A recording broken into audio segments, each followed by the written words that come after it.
É uma ansiedade muito grande, assim, uma coisa horrível. A primeira coisa, a minha perna amolece já, né? Dá vontade de fugir. Eu querer ficar perto e dessa imaginação mesmo, de achar que vai acontecer alguma coisa. Dá uma tremedeira na barriga e eu quero sair correndo, procurar um lugar pra fugir. Eu tremo muito, aí eu começo a suar muito, taquicardia. E aí eu começo a ficar ofegante, eu não sei o que fazer, eu começo a entrar em desespero mesmo, assim, né? Tipo, eu começo a tremer, já quase caio ali, toda vez é essa história. Aquela ansiedade, eu continuo andando de um lado pro outro, aí eu começo a chorar. Eu chorava muito, não quero, eu morria de medo, eu entrava em pânico. Eu entro em pânico mesmo, assim, uma sensação horrível, não sei explicar. Tenho medo que ela quebre dentro do meu corpo e isso ocasione coisas mais graves.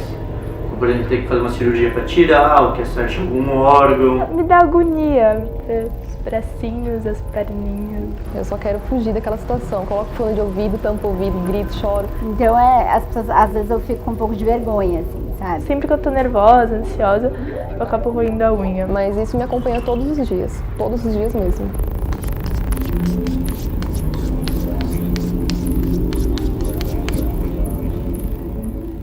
O medo é exatamente uma expectativa de que alguma coisa ruim vai lhe acontecer no futuro. Então, basicamente, quase todo medo ele está associado a um tipo de futuro triste, né? E sempre trabalha uma relação causa e efeito. Os transtornos de ansiedade são transtornos mentais em que o medo ocupa um lugar central no quadro clínico. Fobias específicas se caracterizam por um medo exagerado ou irracional de determinados objetos ou situações. A gente tem vários subtipos de fobias, né? Por exemplo, animais, ambiente natural, que seria água, escuridão, altura, né?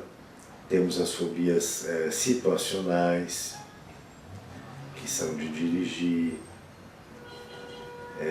de espaços fechados, entre outras, né? O medo patológico, ele não tem uma justificativa lógica, né? Esse medo patológico, muitas vezes a pessoa não encara uma reação de consequência. É quando a pessoa, por exemplo, tem uma crença de que ela será estuprada, né? Independente do horário do dia, né? Independente se há motivos ou não, se há pessoas ou não na rua, né? Nesse caso já há uma fantasia, né, que está se sobrepondo à realidade, e essa fantasia aí, como ela não tem uma explicação lógica, casual, ela passa então a ser um medo patológico, né, ou uma fobia. A fobia de agulha veio assim, do nada, porque quando eu era pequeno, até uns 6 anos, a injeção tomava, pronto, deixava os alfaiates, colocar o alfinete, tudo, sem problema nenhum. O problema veio depois, não sei porquê, e começou a crescer cada vez mais, tomar a injeção ficou cada vez mais difícil. Aí teve que chamar enfermeiro para segurar para tomar injeção e assim por diante. Eu acredito que foi por uma matéria que saiu em algum jornal de alguém que tinha quebrado a agulha e parado no coração, alguma coisa do gênero. Eu não teve um ponto inicial porque eu não tinha muito convívio, então eu não convivia com isso, então não sabia que existia em mim, assim. Comecei a perceber quando eu vi a primeira vez e vi que aquilo me dava medo. Então, ter medo de anão, ver o anão, me dava medo e daí foi assim que eu fui percebendo. Quando eu era pequena, eu passava muito tempo na casa da minha avó, materna. Ela morava no 9º andar e a gente sempre descia e subia de elevador, até aí eu não tinha medo nenhum. E um dia a gente ficou preso no elevador. E eu acredito que aí foi o ponto de partida, porque foi acho que a primeira vez que eu fiquei presa no elevador. E ela ficou muito desesperada e eu acho que ela começou a me assustar. Ela falava, não fica assim, Renatinha, calma, vai dar tudo certo, a gente vai sair daqui. Acho que eu tinha uns, sei lá, tava na escola, na 3ª série, se eu não me engano. E aí o menininho tava indo no banheiro, aí ele passou mal, vomitou do meu lado. E aí eu peguei minhas coisas e eu fui embora correndo pra casa, me escondi embaixo da cama. Eu nunca consegui olhar, nem filme, assim, tipo, quando sai exatamente da boca. Então não sei se é isso, mas eu acho que o barulho em si Tanto que quando eu saio de ônibus, eu sempre vou com fone de ouvido. Qualquer lugar que eu sei que pode acontecer, eu sempre estou de fone de ouvido. Em todos os lugares, assim, que eu vou. Eu não tenho ânsia se ver alguém passando mal. Eu só tenho um medo. A fantasia da pessoa que tem fobia, ela é uma realidade em si, né? Para essa pessoa, há estupradores na rua. Para essa pessoa, o avião realmente vai cair, né? Então, o que acontece? O rato vai atacá-la, a barata vai atacá-la, né? Então, o que está acontecendo? Estamos lidando com um dado de realidade. O anão tá ali quietinho no dele, tá andando normal, e eu já fico imaginando que ele vai olhar pra mim e que ele vai correr atrás de mim. Então, isso de imaginar que vai acontecer, que pode, mas realmente não vai acontecer, é bem mais provável que isso não vai acontecer, me dá essa aflição. Eu já fiquei presa no elevador muitas vezes. Às vezes em tempos maiores, tipo 20 minutos, que para mim é uma eternidade e meia ainda. E às vezes tempos menores, 5, 10 minutinhos. Mas todos geram um pânico, assim. Às vezes tem elevador que demora mais para abrir a porta, eu entro em pânico também. Existem teorias que explicam como um quadro de condicionamento aversivo. A pessoa passa por uma experiência ruim e não quer mais voltar naquele lugar, por exemplo. Ou por aprendizagem, por instruções, ensinamentos, né? O comportamento da pessoa é de se esquivar, por exemplo, de uma situação dessas que acarreta a fobia. Mesmo que eu fale sim, quando entra na sala eu vejo a agulha, já começa a querer ir embora, começa a me debater, falar não, não, não. Aí eles me seguram, aplicam, eu desmaio, e quando eu acordo, normalmente eu estou no soro, e aí o soro eles sempre passam bastante fita, que é pra mim não ver a agulha. Normalmente, quando esse paciente chega, ele tem um discurso muito assim, eu sou ansioso. Que bom, porque todos nós temos que ser ansiosos. Ansiedade é uma variável de proteção do organismo. Ela faz com que você tenha ações que te protegem das situações do dia a dia. Tem que identificar o elemento específico daquela pessoa, qual que é a situação específica em que ela tem um problema de avaliação e que gera um prejuízo. E que gera uma ansiedade tão incômoda para ela que ela evita fazer ou que ela cria mecanismos de esquiva para não chegar próximo. Lá no HC a gente tem pessoas que têm fobia específica de borboleta. Para nós, em geral, parece uma coisa totalmente inofensiva. Mas para aquela pessoa, o grau de ansiedade que ela fica frente a uma borboleta, ela entende que aquilo é um perigo tão grande, tão ameaçador, que ela se comporta de uma forma até inapropriada na frente das pessoas. Isso é um prejuízo. Imagina, você está no final de semana com a empresa, num sítio, e de repente ela vê uma borboleta e ela é uma chefe de todo mundo ali. O que aquilo ali vai fazer com que as pessoas avaliem ela? Então a gente começa a avaliar aonde, em que situações, esse grau de ansiedade ele é tão elevado que começa a gerar prejuízos para a pessoa. Tem que haver prejuízo. Se não houver prejuízo, não é fobia. Por exemplo, ela deixa de trabalhar. Ou se trabalha, ela tem um rendimento muito aquém na vida social, na vida pessoal, no lazer. Né? Não, praia não. Praia tem barata na praia. Na casa da praia tem. Eu sei porque eu já vi. Eu evito muito sair de balada, eu não saio de jeito nenhum. Pode ser aniversário de quem for, eu não vou. Nenhum desses lugares que eu acho que vai ter alguém passando mal, eu vou. Eu não curti minha adolescência, né, por causa disso também. Mas eu evito muito, muito, muito mesmo, assim, sair. As pessoas já não me chamam mais pra sair, porque sabem que eu não vou participar. Eu penso nisso da hora que eu acordo até a hora que eu durmo. Eu me preocupo com tudo que eu como, então eu não como qualquer coisa. Se você comer alguma coisa e te fez mal, pra mim eu não como mais aquilo, o resto da vida. Tipo, coisas que já me fez mal eu não como. Pão de mel, que eu adorava. Eu estudei com uma anã e foi difícil porque era um medo meu e ela não tinha nada a ver. Então conviver era um pouco complicado. Eu acho que é um certo tipo de preconceito, então eu tento me controlar.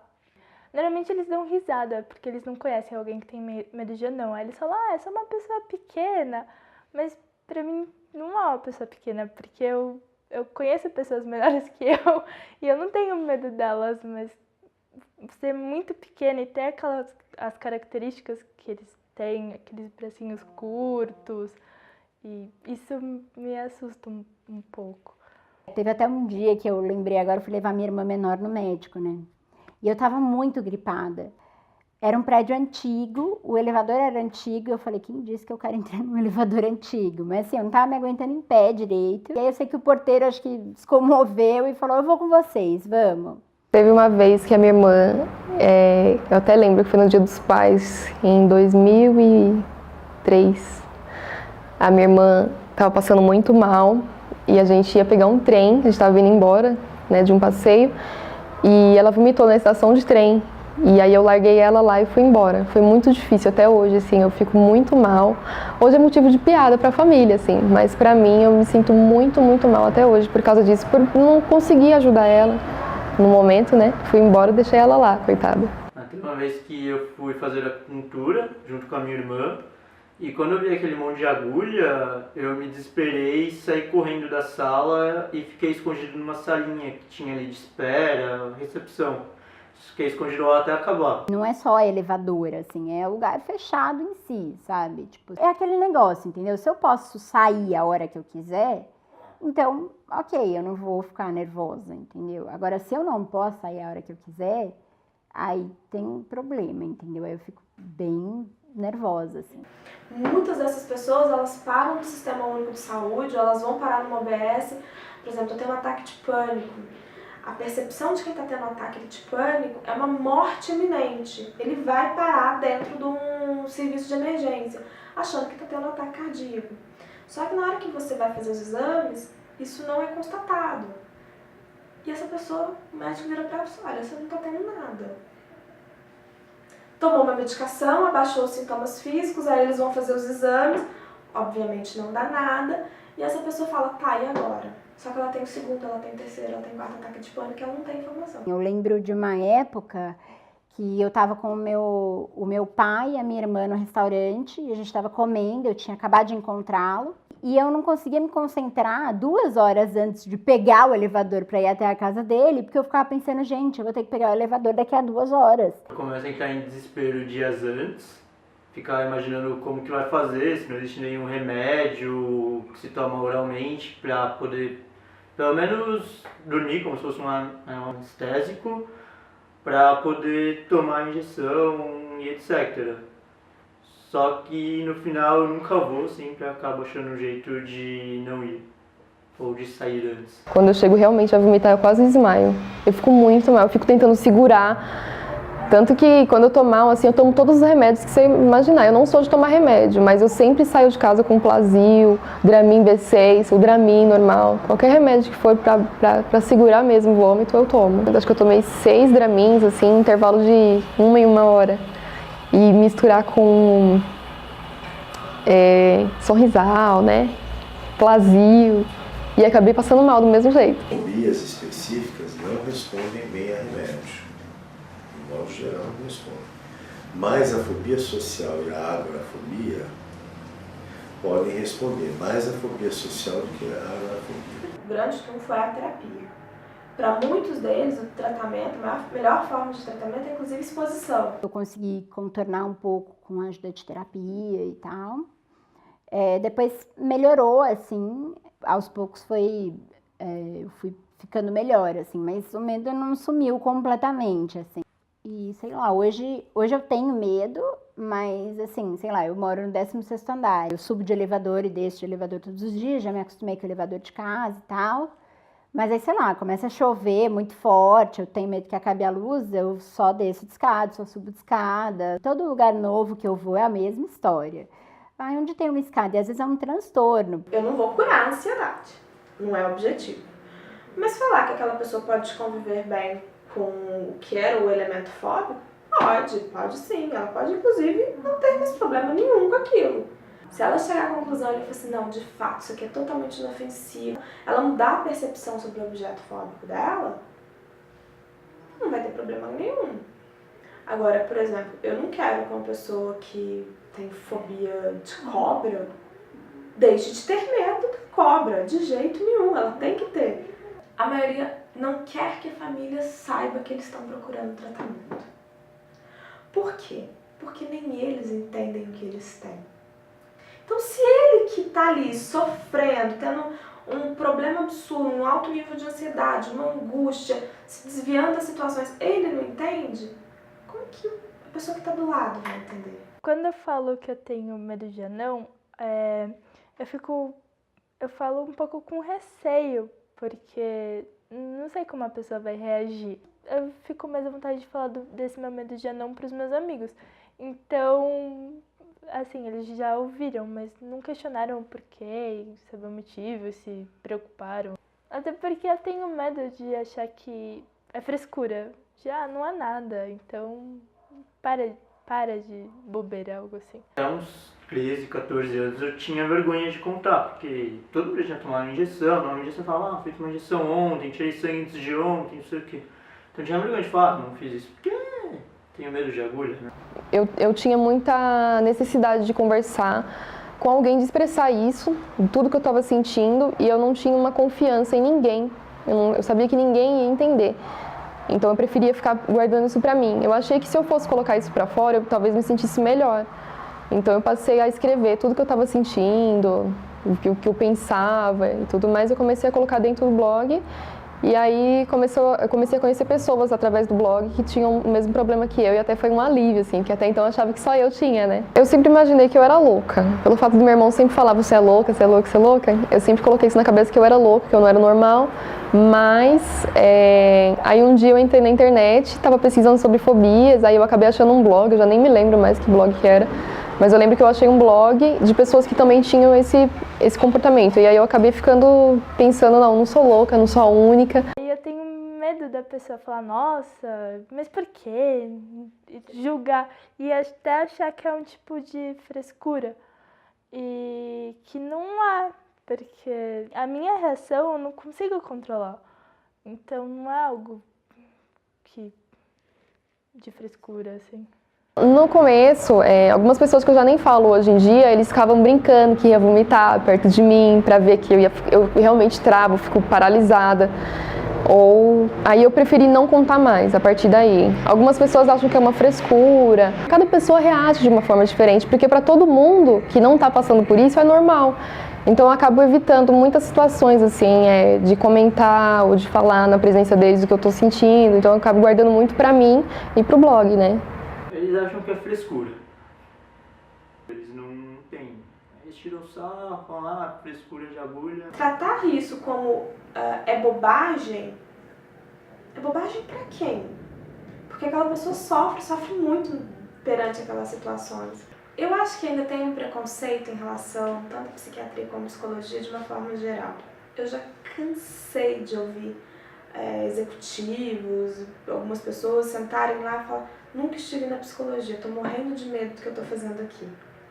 Porque a visão que essas pessoas ainda têm é que quem vai no psicólogo é quem tem problema. Isso não é verdade. Se eu tenho uma situação na minha vida em que eu não lido bem, eu posso solicitar o auxílio de um profissional, no caso o psicólogo, para conseguir chegar ali. Acho que eu vou procurar um psicólogo, alguma coisa assim, porque já chega, né? Minha vida inteira com isso, alguma coisa tem que me ajudar. Eu vou ter que lutar com isso, não tem como fugir. A vida ela vai sempre colocar na frente algo que eu vou ter que lidar. Então, é meu sonho ser mãe antes dos 30 ainda, mas eu penso em superar isso. E com alguns elementos ela vai ter que conviver bem, com outros ela vai ser curada totalmente. Não gosto da palavra curada, mas ela não vai ter mais problemas.